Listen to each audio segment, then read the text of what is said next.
Hello everyone and welcome to another video in my Distress Ink Color Combinations, the Kit series. The mini Distress inks you can buy in kits of 4 and I go kit by kit to see what I can create. The kit today is the kit number 3. Here is my swatch and it consists of the inks Antique Linen, Vintage Photo, Walnut Stain and Black Soot.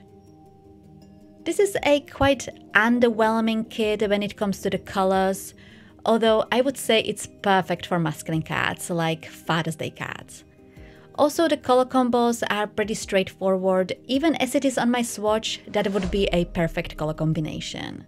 But especially the browns and the antique linen, in any order will create a good color combo.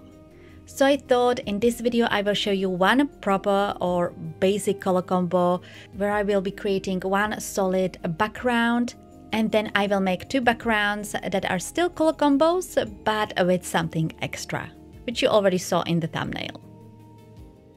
Alright, let's start with my first background, what I would call the typical color combo type of application. I use the Walnut Stain, Vintage Photo and Antique Linen. You can use the Black Soot as well, but I thought here it did not work, especially not for the final card that I was going to make.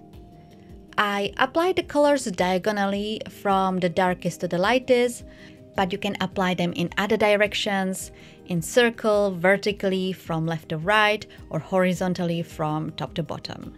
Which is something I almost did, but then I remembered I made a similar color combo already, just with different inks.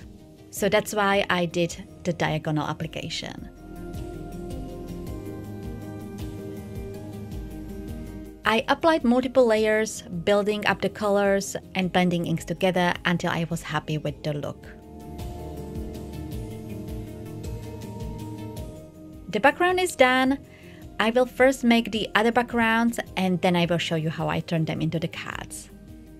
So let's move to the second background idea. I used all the inks and I will be using a stencil. I started with applying the antique linen over the whole background. It doesn't have to be a perfect application because I will be using a stencil, so you will not really see it. You could also use a colored cardstock, but antique linen is not just beige. It is this very specific color that is a little bit of beige and something else that I cannot really define. And I don't have any cardstock that is similar. So after I covered the whole background, I placed a stencil over it. You can use any stencil you want. This is just what I quickly picked. And then I applied the other inks. I was creating a circle. I started with the browns, the Walnut Stain on the outside and the Vintage Photo inside.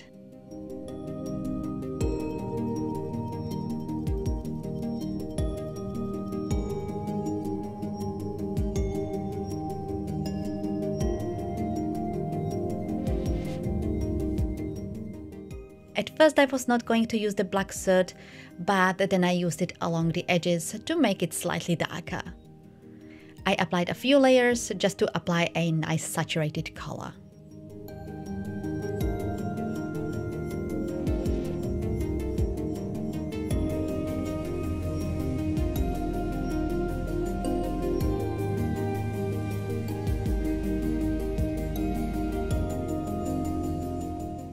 And here it is after the stencil is removed. Really beautiful. I was pretty much surprised. I was not really expecting it. And this is how you can create something more interesting with quite dull colors. Alright, for my last color combo, I used all the inks again in the order as they are on my swatch. When I made this swatch, this was my first idea. The colors in this kit are monotone-ish. Perfect to create a landscape with mountains, and you don't need to buy any fancy stencils to create it. All you need is a paper, and what you need to do is to tear it up in a shape of mountains. The paper I used is thicker paper than a printer paper, but you can definitely try printer paper. This is a very useless paper, so I wanted to use it up and get rid of it. You can create multiple stencils with different types of mountains, as I did, or just one. That is completely up to you. I started applying the inks. As I said, I was going from lightest to darkest, so my first ink was the antique linen to create a sky. I applied the ink across a third of the panel.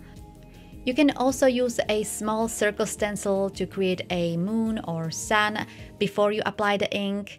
I was actually planning to do that, but I forgot and only remembered after the ink was applied. After I was done with applying the inks for the sky, I placed my first stencil with the mountains slightly above where the antique linen stops. And you don't place it the way as you would see the mountains after the stenciling. You put it the opposite way and then apply the ink below. For the first mountain, I used the ink, the vintage photo, and you want to stop applying the ink where you want the next row of mountains to start. The way how you apply the ink is up to you. I was doing sort of an ombre application, darker at the top and lighter at the bottom. For the second row of the mountains, I used the Walnut Stain ink. And again, I placed the stencil slightly above where the vintage photo ends, and I blended the ink below it. Again, I was applying more saturated ink at the top and lighter at the bottom. The last ink is the black soot, and I repeated the process here. I placed the stencil slightly above where the previous color ends, and then I applied the ink below it.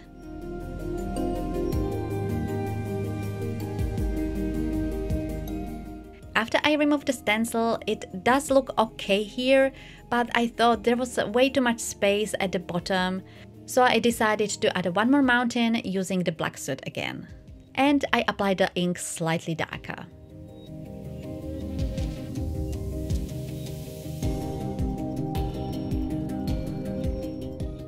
You can leave it as it is, but I usually make these mountains with watercolors, so I always add some pine trees or fir trees.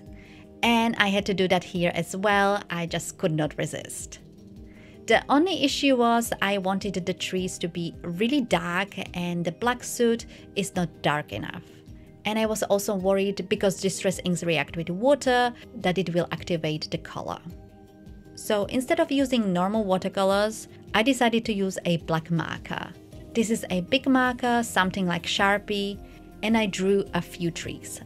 I started with a straight line and then I drew the branches.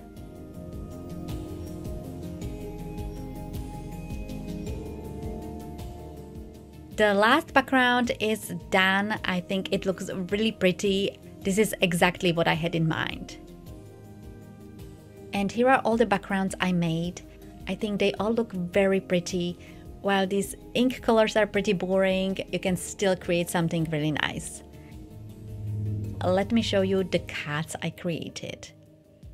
On the first background, I stamped a sunflower. I do this most of the time when I do this type of backgrounds. I used the golden embossing powder, and then I used the inks as watercolors, and I colored the flower. It just helps it to stand out.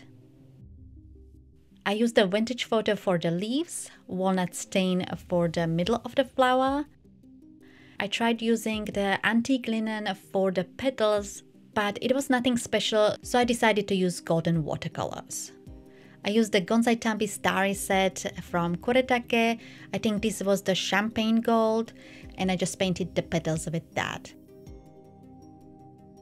I picked a random greeting and I used a brown ink, a normal dye ink. I think it's from Hero Arts. And then I adhered the panel on top of a card base, and this is the card. Simple but really pretty. For the second background, I just used a bigger greeting that I stamped and heat embossed on a vellum. I used a brown kind of embossing powder from Wow, I think it's bark something, and I adhered the panel on top of a white card base. I had to trim the panel by quite a bit because when I was removing the washi, it slightly teared up the paper. And the last background I just left as it is. I don't think it needs a greeting, but I think you can stamp a smaller greeting. I think it would fit very nicely at the top. And I'm thinking using this as a Father's Day card. So that's all the color combos and cards for the kit number 3. I decided to make a second part for this kit because I want to show you what else you can do with the inks from this particular set. This is my must-have kit and I use the individual inks from this kit quite often for different projects, not just color blending and creating backgrounds. I hope you enjoyed this video and will join me for the next one. If you have any questions, just ask in the comments. Don't forget to give this video a like, I would really appreciate it, and subscribe if you haven't done so already. Thank you for watching and I will see you in my next video.